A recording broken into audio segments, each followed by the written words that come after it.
All right, what is up, traders? What's up, tycoons? Super excited for today's video, coming at you guys with another trade idea. We're looking at Google right now, and Google looks very, very interesting to me. Okay, first thing that I can spot clearly is a nice cup and handle pattern forming here. We're going to dive into things a little bit further. All right, we're also going to use today's sponsor, Simply Wall Street, to go ahead and dive into the financials and take a look at some of the fundamentals of Google as well. Not only is technical analysis important, but fundamental analysis is also important. So again, shout out to today's sponsor. Before we move forward, the content provided in this YouTube channel is for informational and educational purposes only and is not intended to be relied upon as legal, financial, or investment advice.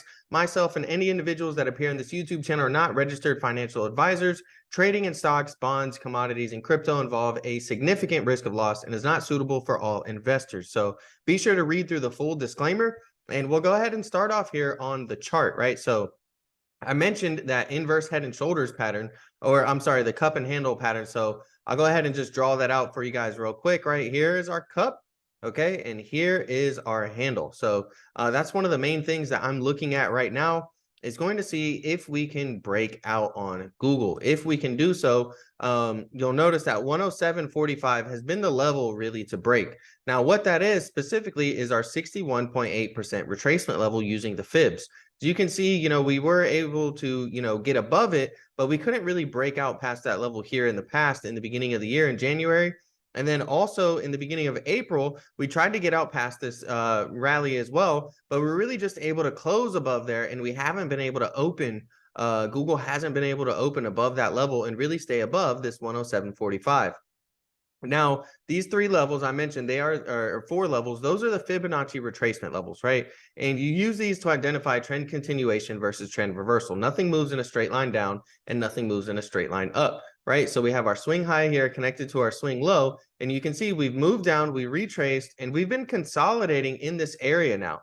There's an easy way to spot potential reversals and spot trend continuation by using the fib levels, right? Because you would get that move down retracement continuation lower, or you get a move up retracement continuation higher, right?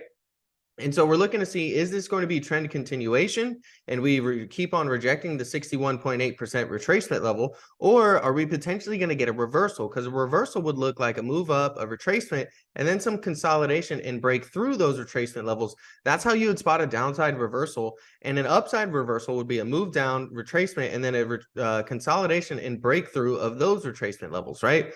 So as you can see, we've been consolidating and really testing these retracement levels a bunch. Above 107.45, we have 113.15 is going to be our next major level. And above there, we're going to be targeting the supply zone that we have here that we've really been selling off in the past year. And that's going to be roughly about 119 all the way up to about 122.85. That's going to be our overhead supply zone. If we do get a breakout on the cup and handle, we're going to look to see if that'll take us up towards that level. All right. Now, that's some of the charts. Now, if you look here, we do have a little bit of a triangle pattern forming here. And one could also say that this is a bull flag, right? Here's our flag pole. And then here is the flag itself. So, we kind of have two bullish chart patterns forming at the moment. We haven't gotten confirmation of any type of a breakout yet. Always remember to wait for confirmation. Getting in plays as chart patterns are developing, and then assuming that the pattern is going to play out once the pattern has broken, right? So, essentially, if we break this downwards trend line here, there's a strong chance that we could head down to the 98.25 level, or even potentially break through there and retest some of the previous lows on Google. So you don't want to be too biased. You just want to look for potential setups, right? So that's why I'm making this video today. If you did want to enter, remember, not financial advice, just some simple trade ideas. Okay, I would have a stop loss around 102.85, maybe below 102.85. And if it reverses, you're risking about $3 per share. And then if we get the breakout, you'd be targeting 113 area, which is going to be about $8 a share. So right there, that's a 4-to-1 ratio, pretty healthy ratio for trading. And then potentially you could even be targeting the bigger move up to the 120 region, right? So, from risk to reward standpoint, right? So let's say you enter in here, you have a stop loss right around 102.5 or something like that. And then this would be your reward that you're looking to potentially capture. As you can see, the risk to reward ratio is pretty good. Even if you skew that down a little bit more and just go to 113, you can see that the reward section is bigger than the risk. And that's how you want to leverage your trades, right? You at minimum want to have 1-to-1, of course. But when you start having higher risk to reward ratios and you have a 3-to-1, a 2-to-1, a 4-to-1 or more, that allows you, the safety net of, okay, well, hey, I may lose 1 or 2 trades, but if I hit that one trade, it's going to make up for those losses because I'm going to win 4 times as much as I lost on, the 2 times that I lost, right? So just some ideas, guys. Another really important thing that I'm seeing right here, which is good for potential, option trading, okay, is the volatility. Okay, so what we have here is the historical volatility in purple and implied volatility here in blue. And you can see both of those are very, very low. Look what happened the last time that historic volatility was near these lows and implied volatility was near the same levels, right? We can see that Google had a big push to the upside, right? Now, volatility is not going to suggest that it only is going to go up. There has been times where implied volatility and historic volatility has been really low, and we saw big moves to the downside, right? So take a look over here when we saw things at very, very low levels, speaking of historic and implied volatility. And look, that was a top for Google, and there was a huge move to the downside, right? So there still is the potential, especially if the stock market crashes overall due to banking concerns, or maybe, Apple comes out with bad earnings, or just, there's a lot of different factors to consider. We would then see the volatility shoot up in the market, but we would actually see price shoot down. So from right now, to me, due to the volatility and due to the current setup, it does look like a decent setup to maybe go long and have a tight stop loss or have some type of, defined risk management strategy. If we take a look here at the Bollinger Bands, which are these 3 lines right here that you guys see, notice how they're squeezing right now. So Bollinger Bands tend to squeeze before the next big move. Take a look over here when they were squeezing. You can see we had a sharp move to the downside, and that's when the Bollinger Bands really expand in this larger range. And then it got very tight right here, right? It got very tight.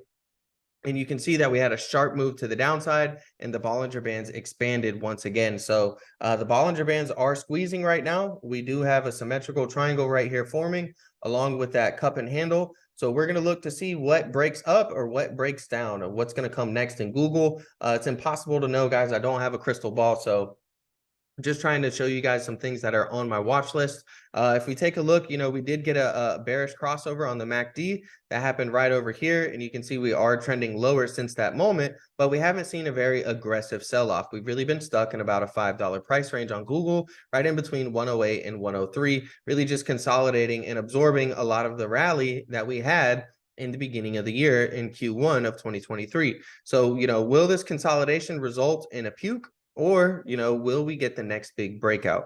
All right. So, that's it from a technical analysis perspective.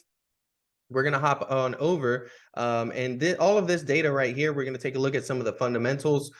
This is all provided by Simply Wall Street. Right now, it's a great platform that I've been using for a while. There's going to be a link in the description and a pinned comment below. You guys can get a 14-day free trial for Simply Wall Street, and the first 100 people will also get up to 40% off of their membership. So, this is some of the features that you get in there. It's going to give you an overview of the stock, right? And take a look at some of the rewards. It says that it's trading at 34% our estimate of its fair value.